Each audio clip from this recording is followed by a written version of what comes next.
What's up, y'all? Listen, we are here for a brand new show.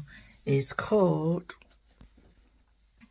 we're here for a brand new show called Roller Jam. Listen, y'all already know that skating is something I love. So you know I'm going to tune in for this show. It actually started last week, almost 2 weeks ago at this point. And I'm just now getting around to watching it and, giving y'all a little bit of a review.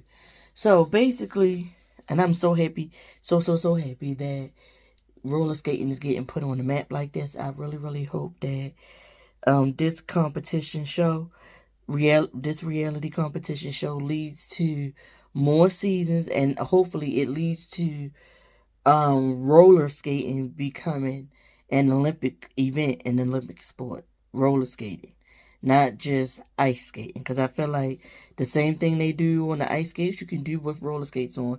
And those people that skate similarly to the people who ice skate, that's called rhythmic skating. But I don't recall ever seeing that televised on the Olympics. But hopefully it can make it to the Olympics. But anywho, so this is a competition show hosted by Jordan Sparks.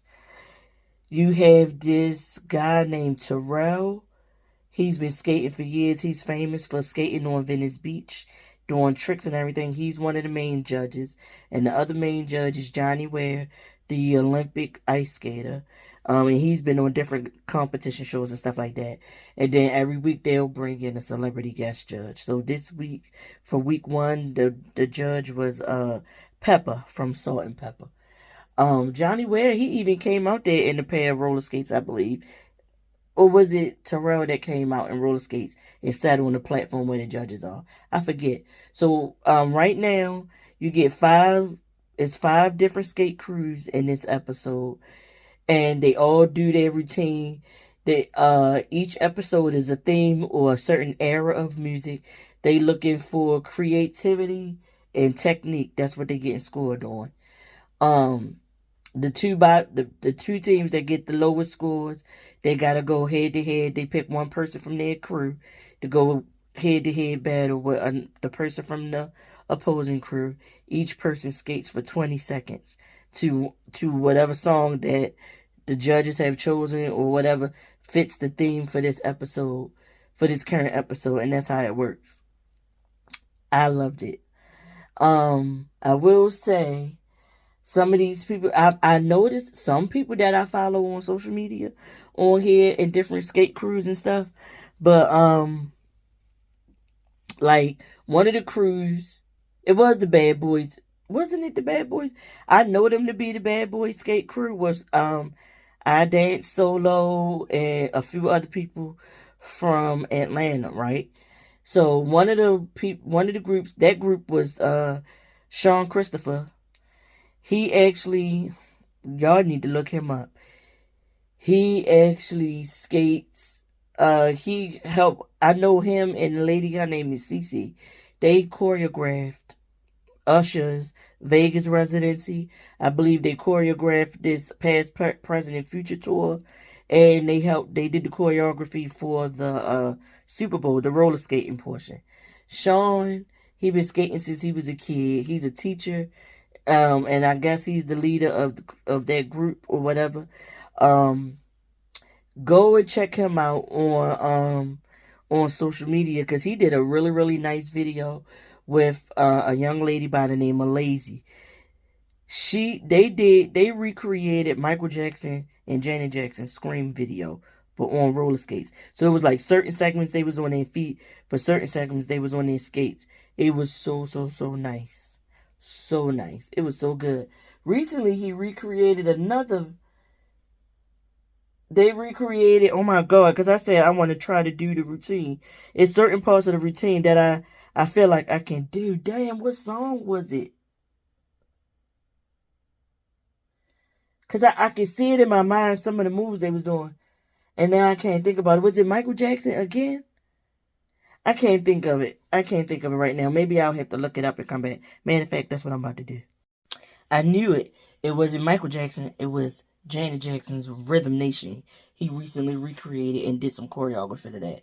And it's so nice. Go and check him out. His name's Sean Christopher. That's SeanXopher on Instagram. You can see the video. It's really, really nice. But anywho, I did recognize him. I'm trying to think who else I might have recognized in this episode. In a different skate cruise. I can't think of it right now, but it ended up being it was a crew that was out of Ohio. I want to say it was Cleveland.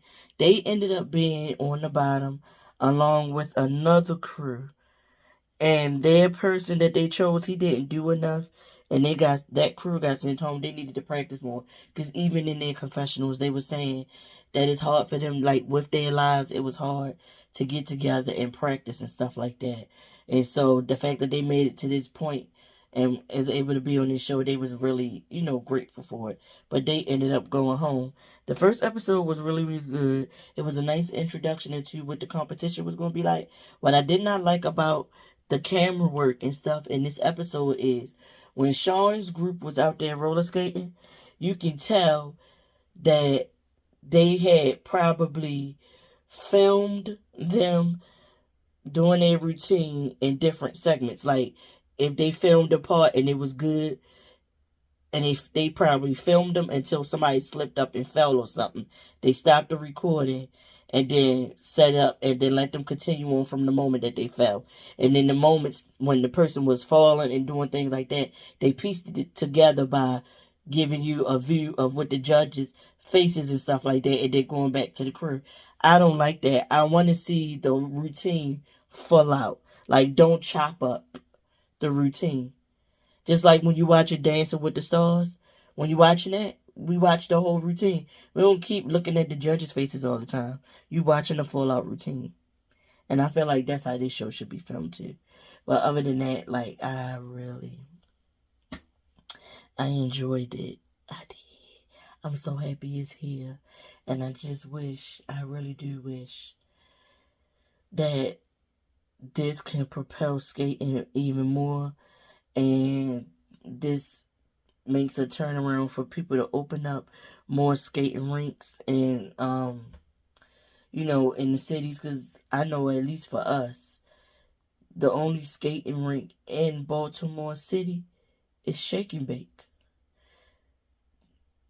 It's like a couple skate parks throughout the city, but the only actual rink in the city is Shake and Bake. We used to have a place called Hot Skates, and then I believe it was called something else before it was Hot Skates, but that place then closed down. They even tore down the building it was in and made something else right there. And that wasn't even in the city. It was in Baltimore County, but not Baltimore City. And then there used to be a skate rink called Orchard. That's Baltimore County too, but Orchard was East Baltimore County. Hot Skates was West Baltimore County. And Orchard, they closed that rink and turned it into a freaking Sky Zone, the trampoline park. Who wants that? And that was like, on the east side, that was the only skate rink on the east side. Now you got Baltimore, you got another rink in East Baltimore County called two more. One is called Putty Hill, which is in the Nottingham, North Baltimore County. And then you got another rink called Skateland Dundalk or Skateland North Point. And that's like southeast Baltimore County. Like just before you getting down to Glen Burnie, which is Anne Arundel County. Which is where Tamar and them from, but Tamar want to scream she from Baltimore. No, honey. Severn, Maryland, which is Anne Arundel County, is not Baltimore. You got to drive a good 25 minutes or so to get to Baltimore and then get to downtown Baltimore from where you was living at, Miss Lady. But anywho, yeah, that was it. They the only rinks.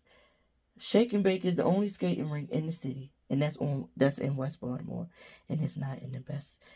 The area where Shake and Bake is, that was the popping area for black people who had money back in 30s and 40s.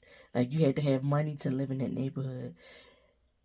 And now it's been run down. It's it's nothing but blocks of row houses and like some apartment buildings over there. Baltimore, I think I said in another video, Baltimore is the city of pockets. Like, this little group, this little area is nice, and then this little area is dirty. And the area where Shake and Bake is, all around it is what we consider the hood, right? But now they done knocked some places down and started rebuilding, and the white people are coming back into the city, so they fixing the city up for them. And it's crazy that at Shake and Bake, it's on Pennsylvania Avenue. Pennsylvania Avenue, down to Martin Luther King, up to North Avenue, over, going eastbound, over to Eutaw Street. That is considered hood, right? But once you get to Eutaw Street, which is a major street that runs north and south, that street, that area, them houses right there, they considered nice. And the craziest thing is, on the southbound side, driving southbound, on that side of the Eutaw Street, it's pretty okay, right? But it's not the best. But once you get on the side where you driving northbound on Eutaw Street, that behind there, all the houses and stuff that's down in there, that's called Bolton Hill, right? It would, like, picture the area of New York where the people by the brownstones are. Like, how that looks, that's what that area look like. It's so nice, so pretty. It's a street back up in there called Park Avenue. Like, y'all, like, going down in there, you wouldn't even believe that just 5 minutes in the other direction, what it looks like. 5 minutes north, which is North Avenue, and it's not even the whole 5 minutes north to North Avenue. It's only like a minute drive north to North Avenue, and it's dirty again. Or 5 minutes westbound, and you back in the hood, going across Eutaw Street, going westbound. But going eastbound, all that whole area, that's the area where, if you've been to Baltimore and you've gone to this festival we have called Artscape, this is the area where Artscape is. It is so nice down in there. So nice. That's where in that area you have the Maryland Institute College of Art. That's the school that Kristen Siriano graduated from Project Runway. He graduated from that school. But that area is so, so nice. My mom was just telling me the other day that Natalie Portman actually bought a house in Baltimore City. I don't know what area she bought it in, but Richard Pryor's daughter, Rain Pryor, she's been living in Baltimore City for a while. But I don't think she lives in the Bolton Hill area. I think she lives more on, what is that? I think Rain lives in what they consider Station North, which is below. It's the area between North and Charles, North and Charles, across to, I would say, maybe Guilford. So north, going below North Avenue, between Charles and Guilford, is where Rain Pryor lives. She lives in that area. And it's nice over there too. And that, again, those are row houses, but they so big on the inside. They so big. People got businesses and those homes and all that kind of stuff. Because I believe Rain, for like, she was like on city council and stuff. She got something to do with Baltimore politics. Like, look it up. She got something to do with Baltimore politics in a way. But yeah, back to Roller Jam. It was good. I'm happy. I just hope that this prompts people. Like, that is a dream of mine. I wish that I could have raised money or somehow come into some money to open up a rink that would be in East Baltimore City. The way that Shake and Bake is a staple on the west side of Baltimore. And Shake and Bake is not going anywhere because the city owns it. Like, the city bought the rink. So, it's not owned by somebody personally. The city owns that rink. So, they do the upkeep and everything for that rink. And the other rinks that's on East Baltimore County, those rinks need some work. Especially you, Putty Hill. Y'all got to take that whole floor up and get a brand new floor. And why y'all don't have adult night no more? Y'all need to get back with that. Dang. Skateland, Putty Hill, Skateland, North Point. Neither one of them have an adult night. Neither one. But Shake and Bake got adult nights twice a week, which is great. But sometimes people don't be wanting to go in the neighborhood because of how the neighborhood is. You just never know what's going to happen on Pennsylvania Avenue. I remember being a kid and being introduced to roller skating by my grandmother. And my first memories of my first pair of roller skates, they were some Cabbage Patch skates. I'm going to try to find a picture and put it right here.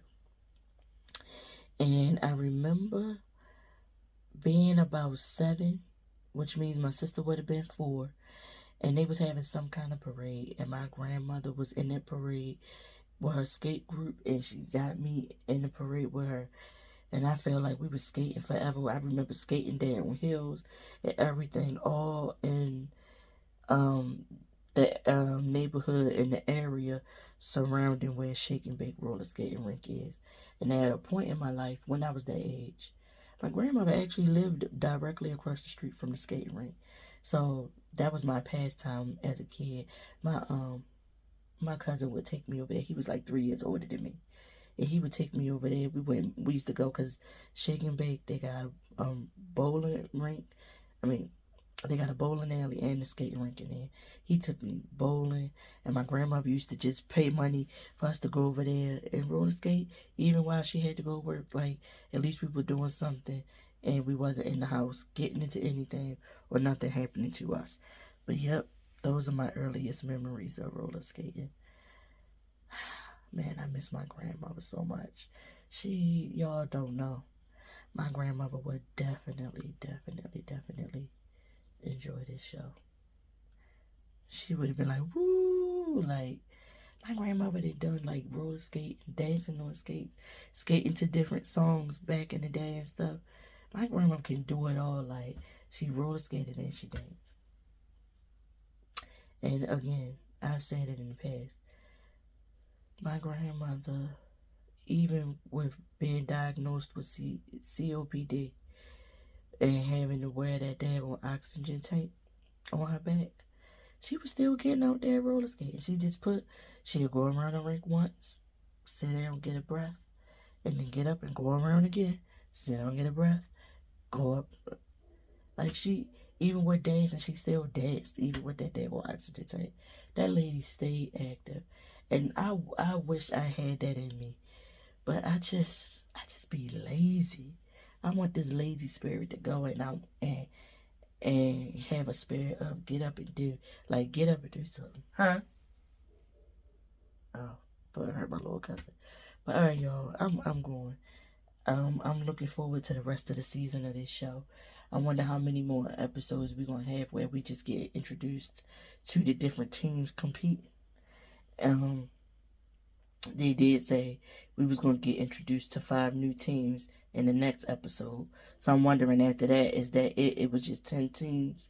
We're gonna see, but I'm enjoying it and I'm looking forward to watching the show. Thank y'all for putting this together. Somehow I believe that Flippers roller skating world or whatever that Usher partnered with, I think they have something to do with bringing this to us, Usher and Flippers. And if so, whoever had a hand in it, thank you from a person who adores roller skating. Even if I can't skate as good as shoot, I don't skate nowhere near as good as Usher. But I'm grateful. I'm so grateful for this being on the world stage and on display like this. Thank you so much. Peace, y'all.